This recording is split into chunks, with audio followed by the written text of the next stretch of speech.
আসসালামু আলাইকুম রহমতুল্লাহ। আমার বাড়ির উঠানে যে মরিচ গাছটি লাগিয়েছিলাম সেটি নিয়ে তো পূর্বে আপনাদের মাঝে একটি ভিডিও আপলোড দিয়েছিলাম। অনেকেই হয়তো দেখেছেন ভিডিওটি। এই গাছটি আমি বাড়িতে মরিচের বীজ থেকে সম্পূর্ণ প্রাকৃতিকভাবে তুলেছিলাম। খুব একটা পরিচর্যা করিনি, তারপরেও আলহামদুলিল্লাহ অনেক বড় হয়েছে। এটা আল্লাহর কাছে অশেষ নিয়ামত। আমি কিছু মরিচ উঠানোর চিন্তা ভাবনা করেছিলাম, নিচে থেকে পারিনি। একটি মই দিয়ে গাছের উপর উঠে গাছটি অনেক বড় হয়েছে, যার কারণে দেখা যাচ্ছে আমাদের যে গোয়াল ঘর আছে তার চালে উঠে গেছে। ওখানে উঠে কিছু মরিচ সংগ্রহ করলাম আলহামদুলিল্লাহ। ওপর থেকে দেখা যায় মাশাআল্লাহ অনেকগুলো মরিচ এসেছে।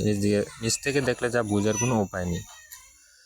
তো আমাদের সৎ একটু চিন্তা ভাবনার অভাব শুধু, নাহলে বাড়িতে যে বর্ধিত জায়গা থাকে সবার বাড়িতে, সেখানে এরকম একটি দুটি মরিচ গাছ বা বেগুন গাছ এগুলো লাগিয়ে রাখলে একটু পরিবার সম্পূর্ণভাবে এগুলো দিয়ে চলে যেতে পারে।